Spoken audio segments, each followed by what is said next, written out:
everybody, what's up? Midwest here. If I look tired, it's because I am. I just got off of work. It is about 7 in the morning, and I realized I haven't edited any video this week, so I get a lot of questions, a lot of comments on the YouTube and the Instagram with certain pictures I put up, like, hey, what's that brake? Hey, what kind of optic is that? Are you running a K&S on that thing? Where'd you get that stock? So I decided, hurry up, make a video and just answer some of them questions with basically my setup for when I go shoot competition. It may not work for you, it may not be the best, you may have some criticisms about some of the things I use, but it's what I use, it's what I do, and we're gonna go through the motions here and I will tell you everything about what it is. Have you liked and subscribed to this channel yet? If not, hit the like and the subscribe button, please. I need a little bit more subscribers. If you like what you're seeing, hit the like button. If you want to subscribe and you just happen to stumble across this video and be like, this guy seems okay, you know, subscribe, because sometimes I do cool stuff. So basically we're going to start here with this rifle. Start at the base. We're going to squeeze the base on this one, but the rifle is my Arsenal Circle 10 made in Bulgaria SLR 107R. I'm sure you may or may not have seen the video right there, but I've done a video on this when I first got it. I think I got this back in January. Took it to Kalashnikon in May, I believe, or April. April that was. When I took it there, I didn't have anything on it except for this optic mount, and I had a Hollow Sun, I can't remember what it is, but I'll put it right here, what version it was. But yeah, the one with like the big mailbox looking one with the little solar panels on top, gold dot. I loved that optic, but I had to change it up a little bit after that. But yeah, after I went to Kalashnikon, talked to some people, learned some new things, checked out other rifles, and so I decided to change this one up a little bit if this was what I was going to use going to competition and trying to be my best, you know. So we're going to start at the tip here. We got the J-Mac brake. This is the 4C Slim, I believe, is this one. Like a little, is it gonna focus? J-Mac right there, yay. But yeah, 4C, I might only have a GED, but I believe that stands for 4 chambers. How about that? And then I went with the RS Regulate handguard here on the bottom. That is the GKR 10DS. That's this handguard right here. Goes about, I don't know, 3-4 inches from the end of the barrel where the front sight post is. Sorry, like I said, I'm tired, I can't really think, but this is the handguard. We'll get a little up close, nice, slow Star Wars view for you. This is the handguard. We'll go by all nice and slow for you. You get a look at that. It's got the sling loop cut out. You don't have to destroy your sling loop. You do have to keep the lower handguard mount in here because you kind of mount up to that to keep this thing nice and steady. And then after shooting Kalashnikon, like I said, I was teamed up with some really great shooters, learned a lot, and I was looking at Neil Vermillion's rifle, who had this fancy little setup right here. I'm not sure if it's the exact same manufacturer, but it's the same idea. It's a little thumb rest for your little hand stop here at the end, because I feel, me personally, when I was shooting with just a regular handguard, you know, that goes about here, when you're sitting there like this trying to get your shot, you got this weird V going in your arm here, and it's just kind of hard to stabilize the rifle, because you kind of, you know, after running, carrying some heavy bags, shooting whatever, it's kind of hard just to keep it, you know, still. At least for me it was. So I find when you get your arm all the way out like this, it's a lot easier just to tuck it in your shoulder. You got this nice little hand stop here. You can pull back into your shoulder. You got this sweet little thumb rest. You just put your thumb right there. Look at that. Isn't that fancy? That's UTG. Makes the thumb rest. Makes the hand stop right here. So that's what I got on the bottom handguard. Top handguard was this piece of bakelite that I ruined trying to install on SAM 7.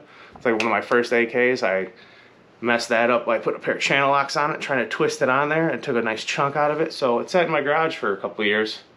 And then when I was putting this together, I didn't know what I was going to do with the top. I was just going to do a cheese grater. But I thought, you know what? I'm going to put this piece of bakelite on there. Just keep it a little class, a little classiness. And plus I didn't want it to look too not AK-ish. I mean, it still looks like an AK, but I just wanted to keep a little pizzazz on there, a little flash. Plus I see other people with just like, you know, a wood handguard or something on there, and it looks really nice. So I went and did it. Other than that, I got this extended charging handle knob. Don't ask me who makes it. I have no idea. I did get a different one from AK Thumb Grips. He's got those sweet little rubber ones, and you just kind of get them real warm. I put mine in like some hot water to where it became a little pliable, because they're really stiff when you get them, and then just yammed it on there on another rifle. But I have another one. He sent me one with a little Circle 10 on it for this, and I haven't swapped it out yet. So no hard feelings, but I still have it. Once this thing falls off, I'll probably put it on here. But we got the Krebs little safety here. It's like butter. You know, if your safety is real stiff, I suggest you try to fix it, get a different one, or bend it out a little bit, or just work the shit out of it till it gets a little bit loose for you. Because it's nice just to be able to use your finger. Look at that. Just with ease. With ease. But, yeah, got the SM13 Arsenal optic mount on there. The full pick rail on top. And as far as the optics, I went with the, the Primary Arms 2X on top here. I find that the 2X for me, personally, is just a little best of like both worlds, if you will. It's not too far out like a 3X when you're trying to do closer shots, and it's not terrible when it's not magnified and you're trying to take a little bit longer shots. So it works for me, and it's got the etched reticle on there, which I really like because I love to leave stuff on and kill batteries. So the etched reticle is nice instead of going to a competition and trying to turn it on and realize you have no dot because you're an idiot. You forgot to turn it off the last 15 times you used it. Then I also have this 45 mounted Hollow Sun. This is the Hollow Sun HE407CGRX2. I'll just put it all right there. That's what this one is. But this also has the little solar panels on top. Like I said, I like to leave stuff on and I never turn it off. Also has the shake awake. So it's on right now. I don't know if you can see, it's terrible. I'm trying to let you see the little green dot. It'll probably not work, and I'm going to spend too much time trying to do this. Wait, there's a little green dot on my face. Oh, look at that. But one with the green dot. I'm a fan of green dots over red dots or any other dot that's not a red dot. Like I said, I had that one Hollow Sun that was gold. Really enjoyed that. And then we're going to go back here on the stock. It doesn't fold, doesn't do anything crazy. It's just the Circle 10 stock, and it's not like a legit Bulgarian Circle 10. Can't remember who the hell used to make these, but they're not Circle 10 anymore. Probably should have done some research, but I didn't because it's early and I just wanted to make this video. And then, of course, the US Palm hand grip, because I find that I just like the little palm swell in the back here for these. It's really nice for me, at least. And then the ALG trigger, because why not have a fancy ALG trigger? As a matter of fact, here we'll give you a nice little demonstration. It's clear, it's clear. So, a little ALG. Oh, whoa, did he even move that with his finger? It just went off. Yeah, I did. Here, we'll do a slow-mo. Ready? Here, let me put my finger right here. Yeah, so I like that. I also have the K&S piston in here just to try to make the recoil a bit softer. And I have the K&S recoil spring in here to also, you know, why not? It's like 12, 14 bucks, I think. So if you're gonna spend the money on the piston, why not change the spring out too? But this is my competition rifle. It's nothing too fancy. It's nothing great. Like I said, this is what I use. Instead of switching around for all of my different AKs every time I went to a competition, I chose one. I built it up, and this is what I use. I'm sure eventually there'll be some more tweaks. I'm sure I'll change some things out. I'm thinking about changing this stock out, trying to get me a JMac stock. Yes! But that has not happened yet because I just haven't done it yet. Honestly, I don't know. I will eventually. I want to give you a nice JMac stock for the back of this. But yeah, so moving a little further down the trough here. Once again, that's the rifle. Circle 10, US Palm, ALG, Primary Arms, Hollow Sun, unnamed, extended charging handle, RS regulate, lower handguard, bakelite, and UTG thumb thingy, hand stop, JMac brake. Any questions, comments, concerns, or discrepancies about anything I said, hit me up in the comments. Because, yeah, I enjoy comments and I enjoy talking to people. But aside from the rifle, I was rocking these Bulgarian cheap mags for a while. These things, I think they're like $12, $14, and that's not just a number I come up with because I also said the recoil spring was like $12 or $14. But these I found weren't too terrible. I was using these a lot in like my monthly what's the thing I'm thinking of, practical rifle courses, and they seemed to be doing okay. But I took them to Thunder, and out of 7 stages, I had like 3 stages where I had some serious double feeds that kind of caused me some time and a little bit of a hiccup to figure out what the hell was going on. But I don't know if I'm going to keep using these because, I mean, they worked fine for a while, but like I said, at Thunder I had some issues. But also, I'm not blaming the mags completely. Normally I try to use this, the Wolf Military Classic ammo. I bought a few thousand rounds of this a while ago, and I use this like basically for competitions, practical rifle competitions. And like when I went to Thunder on the Tundra, I think this is what I was shooting when I was at Kalashnikon. But I bought a few thousand rounds of this Tela ammo, not Tula, but Tela. And I don't know if the ammo's to blame for the weird mag feeds at Thunder or if it's the magazines. So I got some drum magazines, and we're gonna load those up with this ammo, and we're gonna do some serious mag dumps and see if this thing will feed flawlessly in a drum magazine. Just because it sounds like fun, and it'll give me an excuse. Oh, I'm testing the ammo. I'm gonna mag dump some drum mags, when really I just want to mag dump some drum mags. Aside from the magazines, the ammo, these, you're gonna be like, oh, whatever. The Bakelite mag. I've never had an issue with any of my Bakelite mags, and I have. Oh, look, that's a number 1. Look at that one. This is the first one. It's probably not. It's just the mold number. But I got, you know, quite a few different Bakelite mags. I had some that I put stickers on that, like, weren't the prettiest, and I was like, oh, I'll use these in competition. But I've never had a problem with these. I might go back to these. I should have just stayed with it because I used them a lot last year and never had an issue with them.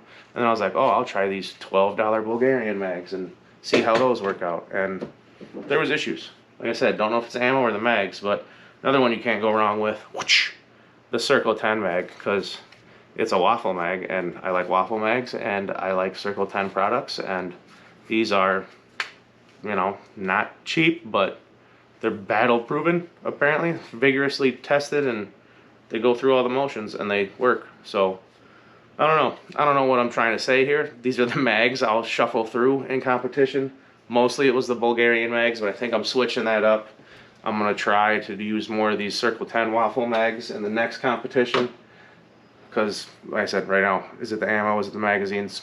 No clue. If you've had any trouble with the Tela ammo or these $12 Bulgarian mags, the ones right there, the little Cal 76239 with this little shield deuter thing on there, but if you've had problems with these, let me know. If you've had problems with Tela ammo, let me know, because I like to learn from people instead of costly mistakes. And of course, the last piece of equipment in my competition setup, the Davidoff chest rig, because why not? Because I like the guy, I think he likes me, and I love his chest rigs. Yeah, they're not exactly the cheapest. Yeah, you can probably get some surplus stuff a little bit cheaper, but you get what you pay for, and this is quality, tough-ass leather. Got the little dangly pouch here that matches, because you got to match. You can't go out there, you know, wearing Adidas and Nike. You got to have all Davidoff stuff. And plus, this has a little zipper on top. It's nice. Comes in handy in certain stages. Like one of the stages at Thunder on the Tundra, you had to grab a tourniquet and an Israeli bandage and, you know, hem up this dummy because he was bleeding out. So it was nice just to grab that, throw that in this little bag here, keep moving. But when you get these, they're a little stiff. You just got to use them, and then they break in real nice. The mag retention is insane on these. That was like years ago when I bought one. I was a little skeptic about it, but I mean, it don't really, see? I mean, yeah, it slides out a little bit, but if you're jumping upside down, shaking, you know, somebody's trying to get the nickels out of your pocket, your magazine might fall out. But as far as standing upward and running, I've never had an issue with these falling out. So if you're on the fence, don't be. Get yourself a Davidoff chest rig, and you got to be quick. Saturday nights, he drops new stuff. And if you like something, don't go, should I buy it? Hurry up and buy it, because by the time you thought about it, somebody else made up their mind and they bought it from you. But I really got nothing else. I might throw up a couple, where am I at right now?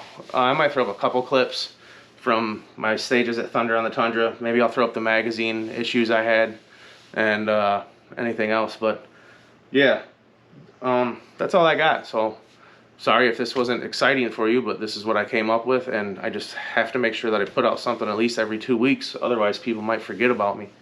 But yeah, thank you for watching. Like, share, please subscribe. I'm almost at that 1K mark, and it's, you know, it makes me feel good knowing that 1,000 people want to hear what I got to say and watch what I do, because nobody in this house cares about anything I say. Nobody listens to me here. But thank you very much, wholeheartedly. I appreciate it. And I know I look weird not wearing my glasses. I apologize. I work construction. You probably can see the sweet raccoon eyes going on, but I'm tired. I'm going to edit this video and I'm going to take a nap because I'm tired. I worked all night. But once again, thank you very much. Hit up akalldday.net. Get yourself some cool stuff. Use the code Real Eyes, and then I'll give you free shipping just to see if you're even watching. But yeah, thank you. Have a good one, and I'll see you in the next video.